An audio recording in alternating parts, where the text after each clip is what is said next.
This is our house now. Hey. Let's see sa gilid. Shishable. Okay. Let's go. Taas tayo guys, taas tayo. Pero pasok muna tayo.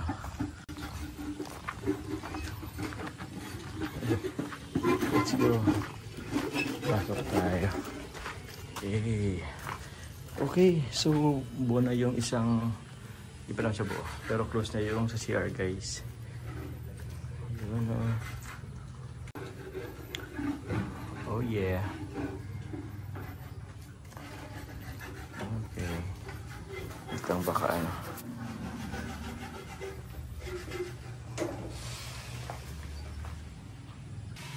Buo na rin siya. Ito pa magiging kwarto ko muna for the meantime.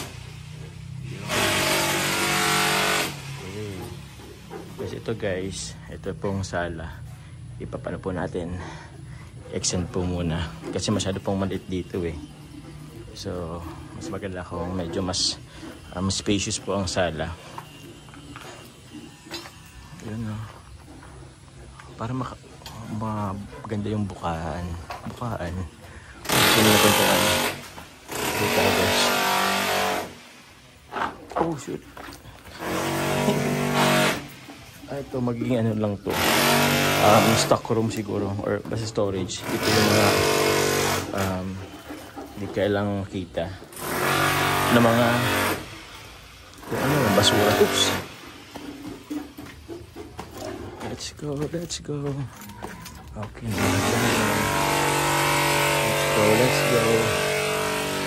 Yun.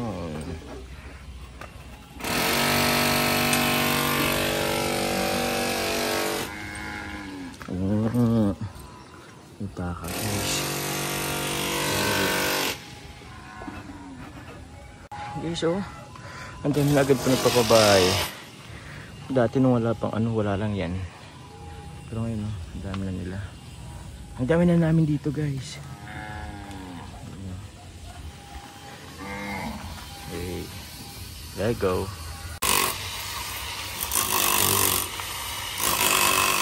Ingat-ingat po.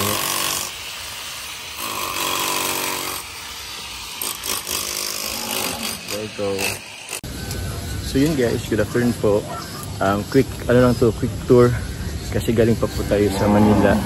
So pakabisita lang po natin dito po sa ating pong pinapagawang bahay. So ito na po siya guys. May improvement. Dami na rin pong improvement. Ito po yung nag-ano po sila sa Kisame. Yan po guys. So do it kung hanggang ano. Siyempre ano po dito yung budget, pero goods lang, kaya pa naman. Ito na, kaya pa ng budget natin. Siguro ang ano lang dito, ma-importante po, manon ko lang dito sa taas, may bubong, ma-close dito sa second floor. Pero sa baba po, mas ipapriority ko talaga yun sa baba. I mean yung lundan sa room ko, para malinis tingnan. Para if ever po, pwede po tayong maglipat. Hindi pa tapos talaga. So yun. Yay. Fruit of labor. Yun. Ito guys, second floor. Ito po yung magiging ano natin, CR, comfort room. Pero divide po siya into two. So meron po dito sa room dito. And din po sa room doon. Which is dun po talagang pinakang room ko. Pero sa kanan lang yun. Focus muna ako dyan sa baba. And ito guys, ito po yung bukaan. Ito yung sa high ceiling. Pero since actually po guys, pinapa-adjust ko po kasi yan. Kasi masyado palang maliit yung bukas niya. Gusto ko medyo wide. So pinapa-adjust ko lang po siya ng konti doon. Buti nga at na ano po, na hindi pa masyadong natatapos. So yun po. Ayan. Ito guys, may na ano na parang ano, yung parang lang after nung bagyo. Sabi ng poste na tumabingi. Ganyan po yun. Hindi po talaga siya poste guys. Ano lang talaga siya. Yung kahoy po siya na pinag-anuhan, pinagpopormahan. There you go. Shish. Ito po yung hagdanan natin. Ikot tayo. Hagdanan. Ito po guys yung ating pong ano, anak ng contractor na mayaman. Tara bro. Asa dyan? Ito-ituan ka naman po ay. Hindi, ano lang yan. Peke. Peke ka dyan. Kailan kayo nagdating? Kanina lang din ako. Asa yung papa mo? Nasa bahay. Nag-uwi lang din kanina. O, shoutout mo na kay Papa Dan, tas Kimi Koy. Shoutout ako Dan. Marami ko eh. Ano masabi mo? Gina. Gina. Ha? Bakit ayaw mo na? Sakit sa ulo. Ano ba kasi ginawa nyo? Ha? Ay, si Papa mo? Nasa bahay nag-uwi lang. Ay, si Bayo. Goods lang. Galing yung dito kanina. Wala, di mo na ako nagpasabi mapunta ko dito. Biglaan lang din. Ha? Kakauwi ko lang. At saan ka galing? sa school. Nag-school kayo? Bisid. Okay. Wala, goods na. Ang ganda lang dito. Ang inaano na nila is yung tawag niyan. Nagre-ready na sila sa... Tsaka yung ano mo, yung dun sa extension. Oo nga eh, yung extension ginagawa na din. Ginagawa na yan. Goods. May buhos na yun, may poste na. May bus na, may Sunod poste. Yan, ito na. Ah. Yan ang sunod niyan. Ay, pambira may nahin. Yung beam niyan. Yung beam dito. Alis din ba ito? Ano? Siyempre alis din ito. Ando na ang beam niyan sa dulo. Din sa dulo. Another, ano naman to? Another, Ilang simento naman to kaya yan. gastusan na naman ni Papa Joe. Oo nga eh. Kumusta na yung budget ko bro? Wala na. Naghihingalo na. Naghihingalo na. Ay nako. Kaya guys. Okay lang yan. Pero bro, yung sabi ko bro mas focus ako dun sa ano. Siguro yung next budget ko is ano, ibibigay dito na muna sa baba. Mas. Or ewan ko dito sa ano siguro. Tinan ko muna. Anong may sasuggest mo? Ang advice ni Papa sa'yo, ipa-ano mo na itong taas. Pabubungan. Mas maganda yun hanggang bubong. Okay, sige. Paano mo mapabubungan mo na. Sige. Kung yung baba naman kasi gawa na yan. Kayang-kaya mo na yun paunti-unti. Kahit yung kwarto mo dyan sa isang kwarto sa baba, kaya mo yung paunti-unti. Sa bagay. Sige. At least magamit mo siya. Kaya nga. Habang processing pa itong bahay mo. Sabi solid to Papa yung stock na buo. Grabe ang dito mo makikita yung pagiging masipag mo sa trabaho. Fruit of labor din naman. So at least may mapuntahan din yung ano trabaho natin. Pero alam, 'di ba ano, tawag yan nung kailan ba 'yun? Kailan ba tayo nag-umpisa mag-usap regarding dito sa ano bahay. Usap sa bahay? Oo, kasi 'di ba ano, sino bang nagreto sa iyo? Or ikaw din yata eh. Ikaw yung ikaw yung nakausap ko din. Rekta. Kasi sabi mo may bala ka nga magpagawa na ano. Bahay dito. Ng bahay talaga dito. Pero depende pa. Oo. Pero yun nga sabi ko, if ever man na gusto mong magpa-kontrata, magpa-gawa ng bahay, ay ko ipasok kay Papa. Kay Papa mo. Which is bro, goods bro. Promote mo naman si Papa mo, baka may makilala. Kasi bro, ano? Dyan, sa Homeworks Engineering yan, sila Papa, Ricardo Ramos. Sa mga magpapagawa po ng bahay, pwede po kayo mag-message po sa akin o kay Papa. Ricardo Ramos, R.R. Ramos po. Yun, R.R. Ramos to guys, anak ng contractor.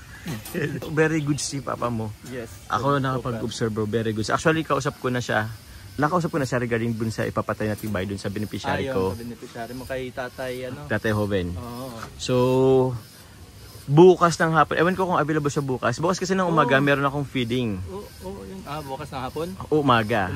Kung hapon available siya, saka mapuntahan ko. Bisitahin namin ni Papa mo. Tapos makita ko na din yung yung tawag niyan, plano niya na pinagawa ko. Yung ginawa niyang plano. Which is meron na. Which is meron na. Oo, nakita ko na. Bahay. Maganda yung bisitahin natin. Oo. Sama ka. Wala kang pasok bukas. Ay, depende pa dun sa leader kung may gawa ka. Sige, pwede rin naman. Actually ito bro, mga bago to. Sino yun? Ayan, bagong gawa yun dun. Ginagawa rin niya yun. Oo. Halos pare-pares bro ang ano. Na itong isa na to, doon din. Ang dami dito. Doon, meron naman panibagong bakod dun. Ay siya? Yan, which is dati wala yan. Ay lang, oo. Manegosyo na talaga ako ng hardware dito. Ito po ang magiging kapitbahay ko. Ito dyan sila Maganda dito mag-business. Oo. Totoo lang bro. Siyempre, kung ikaw ay unang nagtayo ng business dito, siyempre, Ikaw ang tatangkilikin. Oo, una kang pupuntahan. Siyempre, ikaw Oo. lang meron. Walang Tsaka bro, iba. yung ano baga, di ba? Nabanggit ko Less sa'yo. hassle din, Less kumbaga, hassle. Oo, kumbaga sa consumption ng sa oras, mababawas-bawasan sila. Instead na pupunta pa sila sa sentro, meron na dito. Kay Tropa namin to guys, Team Paangat. Paangat kami guys. Bait. Mabait. Magbabait daw. Maloko din, pero mabait naman. Hindi pwedeng mabait lang. Bakal man. Meron na dyan sa baba. Let's go. Yung mga labor na yun. Next ang ano natin bro. Bro, ano yung plano ni Papa mo dito? Alisin to, hindi naman. Ito po ay ano na siya, parang open na siya. Alisin na yan. Kumbaga para pag dun sa pwesto ng sa sala mo, kita yung halimbawa, kita itong hagdan. Kita yung hagdan. Mataas kita. Okay. Saka yung sa lighting din para Mas mag-ano, maliwanag. hindi madilim. Oo, di madilim. Oo. Pero ito lang alisin. Kasi ito, close talaga to eh. Oo, yan. Pwede mo kasi ang gawing ano pa, ito. Storage room. Oo, pwede mo pang gawing storage room yan. Yun no, buo na isang swimming pool namin. Fish pond. Lagi may... Kasi masyadong mawalan yung guys dito sa... Kaya nga bro eh. Sa daet. Ito, oh, grabe. Yung extension. Lapit na to guys, puro konti na lang. Konti na lang. Pa, okay na yan. Kaya na yan pa konti-konti. Sim. Yung taas naman. Taas naman. Ang pinaka ano lang dyan, pinaka magastos lang dyan sa uni sa taas. Yung sa bubong talaga. Bobong na lang din. Kasi bro, may poste na din eh. Na ano ako sabi ko, ang bihira. Ito na yan. Sa budget na binigay ko, ito na. May poste na din sa taas. Kunti na lang kasi yung mga ano eh, di ba? Yung hollow blocks. Ayun. Hollow blocks, ano na lang yan. Oo. Laragasin naman na yung hollow blocks na yan. Yan lang naman magastos yan. Yung beam na yan. Mga beam, poste. Sa roofing. Sa roofing. Yung magastos din. Bro, pasok na tayo bro. Set yan. Naulan na bro. Wala na nga. Naulan na nga eh. Masan ka lang bro ngayon? Ha? Masan ka na ngayon? Oo, isa na ako. Kaso, ayan, pagdaan ko kay ma'am. Andyan daw si Papa Jones. Kaya pumunta ako dito. Oh, bigla umuulan na dito. Umuulan na dito guys. Putik at ano na naman. Ano naman alasin ko na yung mag-ano sila. Abaho na? Ano abaho? Abaho ba yun? Abaho. Abaho. Mabaho. Mabaho. Let's call it a day. Mayo. Yan na nakakainom si Jubin, hanip yan. Yan na nakakainom.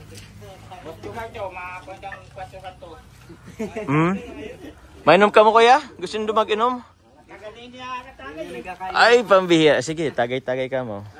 Salamat po. Wait lang. Kainom mo tayo. Ano bang bariya natin dito? Bariya tayo dito guys. Lagi tayo nakapalat. Oo. Boss, ito lang boss, para dyan. 5, 650. Oh, 650 guys. Pang ano to guys? Pampainit. Ang 4. Salamat po. 4 kantos. Salamat po. Sige lang boss. Yomar. Sige lang po. May kaibang ano na yan eh. Pulutan. Hindi na kaya mag-inom. Tayo po kami na inom. Doon ako sa may tindahan. At tindahan saan? Diyan? Sa labasan? Sinasaran namin ito po. Sinasarap pa rin ito. Baka mga tambay. Dito magandang tambay. Gawing tambayan eh. Kabagay. Tambayan nito ay. Alas 5 na din guys. Uwian na. Inuman na. Uto, isang susi. Ano pa naman ayun? Tuesday. Ano ngayon bro? Wednesday ano? Ah, Wednesday. Ako yung may gapod rin. Ay, itong may isa mo. Ako yung may gapod. Let's go guys. Let's go. Papunta na rin kami. Salamat po, bossing. Thank you po. Thank you, boss. Salamat boss. Hindi pa yan. Dyan yan, si Taro. Ito kay Kuya ng galing may tindahan. Inuman na sila guys. Inuman na. Tara bro. Let's go Thank you. Bye bye guys. Bye bye muna. Thank you RR. Thank you Papa Joms. Ingat. Thank you. Let's go.